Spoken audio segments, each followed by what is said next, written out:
Sophia, Chris, Alice.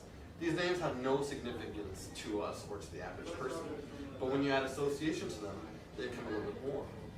Aunt Sophia, Uncle Chris, Grandma Alice becomes a little more personable to the person who mentions them. And it goes even further when you mention memories or those fond times you've had with them. So I want everyone here to think of someone in your life, okay, or you've met in your life, okay, that you've had warm or fond memories with. Okay, everyone do so and let me know you're all ready. Okay, I'll keep it a secret. Don't let name it anytime. But Miss, I want you to keep your name a secret. Don't make me think you're a secret. Just don't make it too long like Ginny Batista, because we'll be there forever. We'll be spilling forever. Okay, but the name you're thinking will help us find the card at the end. Okay. You, sir. I'm going to spread the cards. I'll be right here. I'm going to spread the cards like so. Okay. Or you're going to help us with this. Okay. You're going to be from this point on. You're going to be doing the shuffle and cutting. Okay. Miss, I want you to think of this person. Okay. Male or female, and I want you to point to any card you would want to associate them with. I know you can't really see the cards because it's face down. What do you go with? What do you think they would go with? This one right here. Okay. So of all the choices, this one happens to be the one. Okay. So here's what I'm doing. I'm going to look away. You guys peek the card. Okay. Just peek it, toss it back inside the pack, and then shuffle it and cut it again. Go for it. I'm going to look away. I don't want to see it. No trapdoors. No special chihuahuas. Got it? Mm-hmm. Yep. Toss back inside. Give it a shuffle. Gotta shuffle. See, you shuffle as good as I do. Ooh, impressive. Let me know when it's She's a professional. right? And to be fair, I'm actually closing my eyes with my eyelids, so this is like no blindfold or anything. There you go. Is it better to turn around? All right. You're a better shot. Better shot. One more time. I can tell you guys are having fun with this. Okay? Oh, that's good. Okay. Get this shuffle. Ooh. Okay. There you go. Okay, and I can turn it back around. Okay. Just my vision. Okay, great. So you guys shuffle and cut it not once but multiple times. So this will make for an interesting effect per se. So cutting the cards wouldn't help much. Looking through the cards won't help much either. So instead, Miss, I want you to hold on to the cards. Okay. And since the cards are on hand, for the first time you can name the person hopefully that you're thinking of. Judy. J-U-D-Y. Okay. I want you to deal one card for every letter. Right here. J. Face down. J. U. D. Y.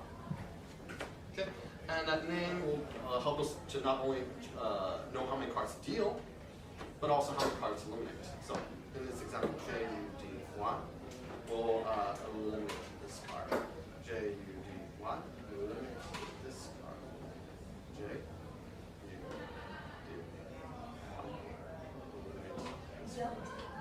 Okay, since the beginning, the cards are shuffling cuts. Cards peeked out, tossed back inside, shuffled beyond repair. I looked away, it was beyond my control, and the name Judy Skull. Different name, different effect, different number of cards skull. And we stopped upon one card. Now, this was the card at the end. This is what we were Yes, there were. Yeah, it was. May the warm memories resonate with this card. It can't be. No. Thank you guys so much. Oh my God. Thank you. That was amazing. Thank you. And may you guys have a wonderful dinner. You're gonna be here. Before we begin, if you can leave a like and subscribe, that would be awesome. It helps the channel. So going into the explanation, I want to credit two people right away. First was Eddie Fields for his cool spelling effect, which was cool, and then his nicking effect. John Armstrong in his work, in his Armstrong Magic series, he combined it, but he did it as a spell off, and then just turn over the card. I decided to alternate it, and we had a jam session on it, and I mentioned it to him, and I thanked him. He's an amazing performer. My take on it using the Himber spelling, which was an idea in Daryl's Volume 1 of Encyclopedia No, sorry. Just it was one of his magic DVDs of just revealing Revelation series. Yeah, Revelations Volume 1. And it was just an interesting effect. I'm like, oh, that's cool. If I could get an impossible way to locate it or do a location, that'd be cool. And so I put all these things together, and this is the result. And it fools magicians like crazy. This is likely the routine I'm going to use to fool Penn and Teller. So for the explanation, you really do start out impromptu. The situation you would want to perform this in is either as a one-off, like you want to demonstrate one piece to show who you are. It would be this piece, as a closer or as an encore. It is really, really powerful, and you wouldn't want to do it as a beginning effect, unless it's just a one effect thing, because of the focus needed for the effect. So maybe you want to let some other performers go by, and then you do this effect and throw everyone off, which is so great about it. So, again, cards are shuffled by the spectator. They start out shuffled. And we try and minimize focus. So in the original effect, they would cut the cards, and you say you cut to right here, at wherever the spectator cuts to, and then you would do the nick. I've covered the nick in past videos, but I'll go over it very, very briefly. Forefinger touches the card and pulls it towards the thumb. The thumb is like so, okay? Like we're just pointing. Thumb is at the side, and you can even do this with a short nail. It will work. I just proved it in the performance, and I have short nails right now. So you can do it, no worries, okay, about nail length. Now, it's because the forefinger is going to push the cards towards the nail. Even with just a little bit of nail, you just push it into there, and then boom, you've nicked the card. And you can be able to see it later on. Now, I know this doesn't seem like much. I don't know if the camera will be able to capture it. But it's just a tiny, tiny little nick. It's currently right here. Right about there. Okay. And I just barely got the nick. And so once I've got it, you can then have the card tossed, and then you can be able to find it in a clever manner. John Armstrong was able to cleverly keep track of it and then cut to it, and you're fine. I fumbled, again, because of my glasses. Eddie Fields would actually take this, as he mentioned in his book. He would go outside and then search for it and then come back and find it just as a humorous gag, and would keep on fooling Marlowe relentlessly. Eddie Fields was a wacky kind of guy. So anyways, we got the nick. So I'm going to exaggerate so people can see it just for demonstration purposes. I've nicked it pretty hard. You don't have to nick it this hard. Hopefully you can see it. But I've nicked it a little bit harder just for demonstration so you can be able to go just so you can see it, as you can follow it. Okay, it's tossed in there, and after we've nicked it, then you can shuffle on up. This is the original method, and then you can see it right here, and then you can easily just cut to it. Okay, now this was the original method. That's how they went about it, and how you can go about in different effects. The method I use is a very similar one. I'm going to leave it sticking out. We're still going to use the Ace of Hearts in this case.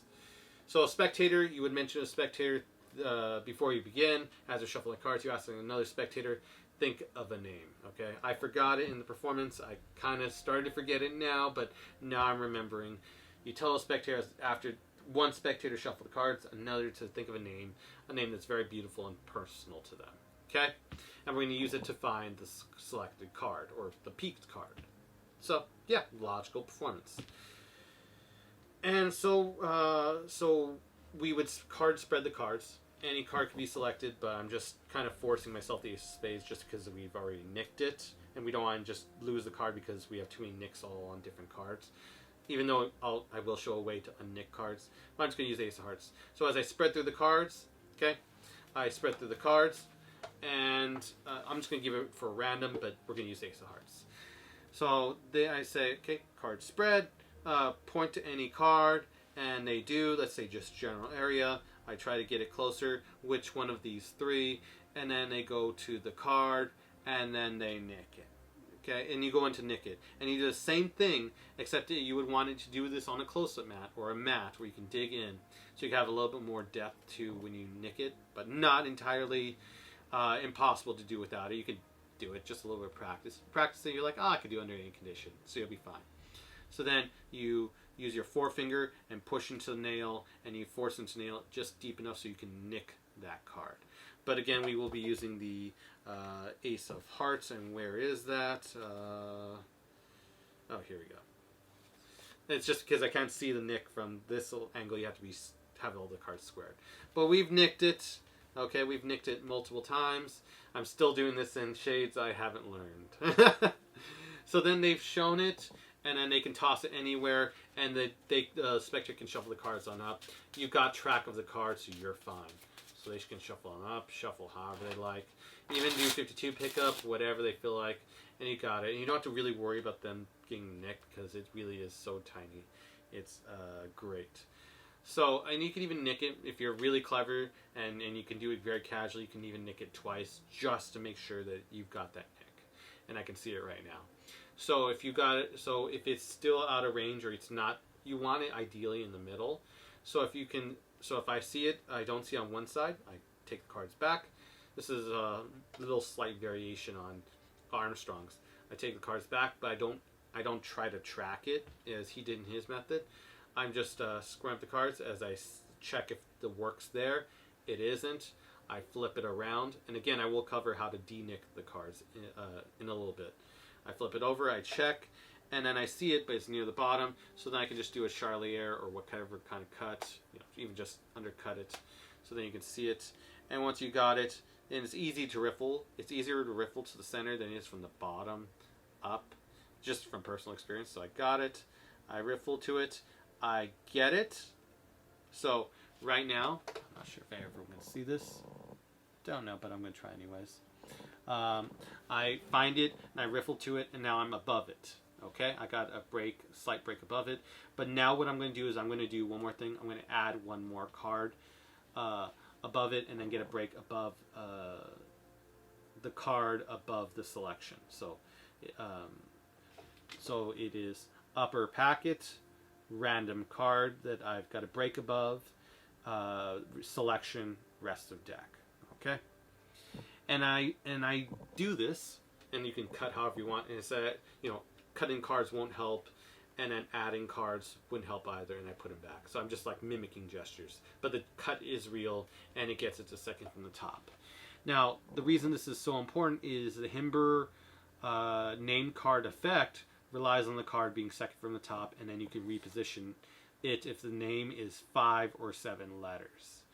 It's the whole effect and the principle, which is cool. It works up for up to 9 letters, which is why I tried to eliminate longer names by saying we don't want the name, we don't want the name Shaniqua Tifa, otherwise we'll be here for a while.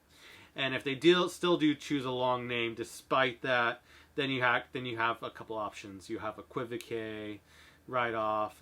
You can do a switch, just that they can choose down to a random card, and you can just do a switch like my new Mexican top change that I just published recently. And I have used it in tangent with Himber name card, this effect. When the effect, like I got the wrong nicked card, and that's happened, I've always got to change to fix it. I say, oh, it's a prediction, and I give it a shake and change it in your card. And it's not the effect, but it's something, and the audience forgets about it. And I'm like, great, that's good enough, okay? Anyways, we've now got to second from the top, right? Right. So then what we do is we have the name, we hand out the cards, and the person's dealing. We show them how to do a dealing grip, and we put all the power in their hands, and your hands are really empty. They're doing all the work, which makes it really powerful. I've had people jump, leave the room, just craziest reactions you've ever seen. So let's give me a name. Let's see, Bobby? No, Michael. Let's say Michael. That sounds good. Michael. And I actually asked him how to spell, because there's 1,000 ways to spell names nowadays. 7 letters. Great. Now, again, we will alternate the deal, which we have to do for this name, if it's 5 or 7 letters. So Michael, Michael. I do this on my fingertips as I publicly count in front of them, and they go correct.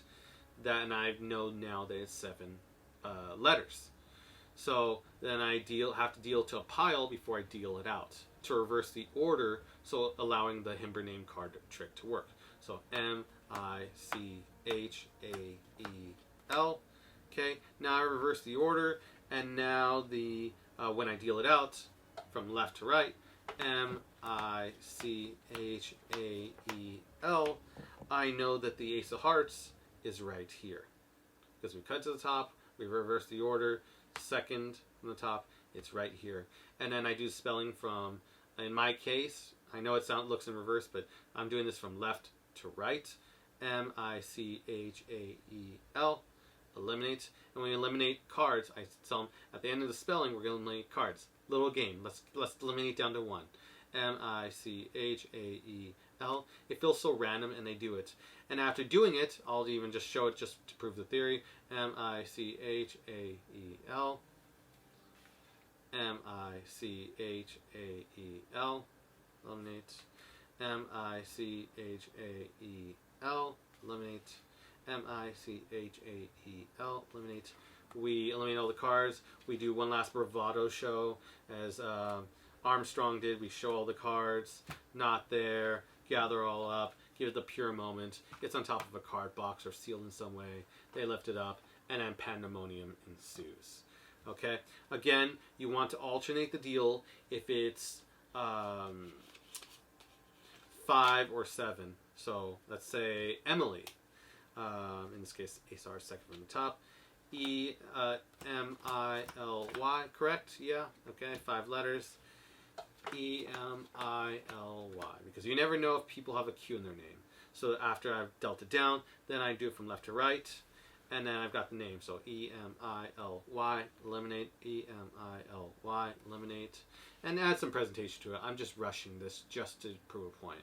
E-M-I-L-Y, eliminate, E-M-I-L-Y, eliminate, and you get that Ace of Hearts. Now, if it's any of the other letters, then you don't have to worry about that. If they name a 2-letter name, Al, very specifically, deal off 1 card, and boom, you've got that card. They name 3 letters, then you can just deal it out. Do the same thing. Let's say Bob, B-O-B, eliminate, B-O-B, eliminate, you got it. Okay, now for 4 cards, and like all the ones that aren't 5 or 7, okay, so the Ace of Hearts is right here, second from the top. Okay, now we don't have to alternate the deal for any other letters. So let's say some 4-letter name, Josh, okay, J-O-S-H, okay, set the card aside, J-O-S-H, eliminate, J-O-S-H, eliminate, J-O-S-H, eliminate, and you nailed it, okay? And so when you do it from left, so when we have dealt it out, you know, from the top of the deck, we've dealt it out, it's over here in this case, second from the left, and in the 5 or 7 letters, it's second from the right. And it's just a cool thing to keep mind of. Practice it, and you'll have one of the greatest effects ever. It's so powerful, again, that I'm making this unlisted. And I don't do this for the Academy. I try to make every secret public. But I'm doing this for the fact that I might actually use this effect for Penn Tellers Fool Us and fool them. And you're going to see the reactions. It's going to be amazing! So, with that said, hope that everyone enjoyed the video. Like and subscribe, please. That would be awesome. And if you haven't checked out this video or this video yet, definitely check them out. And I will see you in the next one.